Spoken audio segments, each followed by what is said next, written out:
Puji Tuhan, Shalom, selamat pagi, selamat hari Minggu buat kita semua. Saya bacakan di dalam Ibrani 13 ayat yang ke-25. Demikian firman Tuhan, kasih karunia menyertai kamu sekalian. Puji Tuhan. Saudara, bicara kasih karunia, kita ingat anugerah dan pemberian yang baik dari Tuhan Yesus Kristus. Bicara kasih karunia, bicara kemurahan Tuhan. Bicara kasih karunia, bicara tentang pemeliharaan Tuhan. Bicara kasih karunia, kita ingat bahwa Tuhan sangat baik atas hidup kita. Bicara kasih karunia, berarti kita bicara kita yang tidak layak dilayakkan oleh Tuhan Yesus Kristus. Pintu sorga yang tadinya tertutup bagi kita, tetapi karena kasih karunia-Nya, maka pintu sorga terbuka dan kita bisa tinggal bersama dengan Tuhan Yesus di sorga sana. Haleluya, puji Tuhan. Nah, pagi yang indah ini firman Tuhan catat, biarlah kasih karunia menyertai kita semua. Umat Tuhan yang diberkati Tuhan, bersama dengan anugerah Tuhan, bersama dengan kemurahan Tuhan, Tuhan Yesus Kristus. Dan biarlah melingkupi kita kasih karunia yang tidak terbatas ini. Puji Tuhan. Nah, di dalam Kejadian pasal 6 ayat yang ke-8, di sana dicatat ada seorang pribadi yang mendapatkan kasih karunia dari Tuhan.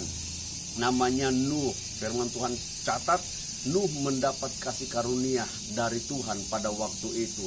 Di zaman Nuh, zaman yang bejat, tetapi anugerah Tuhan, kasih karunia Tuhan turun atas Nuh. Ayat yang ke-9 catat di dalam Kejadian 6 bahwa Nuh mendapatkan kasih karunia karena yang pertama, Nuh orang benar di hadapan Tuhan, dan yang kedua, tidak bercelah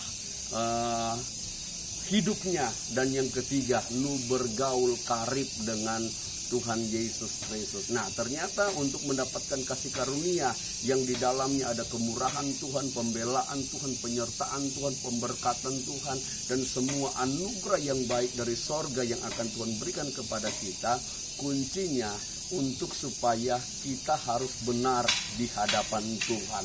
Dan hidup kita tidak boleh bercela, tidak boleh terkontaminasi dengan dosa, tidak boleh terkontaminasi dengan kejahatan, tidak boleh terkontaminasi dengan keduniawian. Dan yang ketiga, hidup kita harus bergaul karib dengan Tuhan. Bicara bergaul karib dengan Tuhan adalah satu hubungan yang dekat dengan Tuhan, komunikasi yang baik dengan Tuhan, keintiman dengan Tuhan, hidup bersama-sama dengan Tuhan Yesus Kristus. Nah, oleh karena itu firman Tuhan biarlah memberkati kita semua. Kasih anugerah Tuhan menyertai kita semua. Kasih karunia Tuhan menyertai kita semua. Asalkan kita hidup benar di hadapan Tuhan dan kita hidup dalam kebenaran, tidak bercela. Kemudian kita hidup bergaul karib dengan Tuhan. Di tengah-tengah COVID-19 yang masih marak hari-hari ini, yang masih panas hari-hari ini, saya mau katakan jangan takut, karena Tuhan ada bersama-sama dengan kita. Kasih karunia Tuhan Yesus Kristus menyertai kita dan melindungi kita dan bersama-sama dengan kita. Jangan takut, percaya saja Tuhan Yesus memberkati kita semua. Haleluya.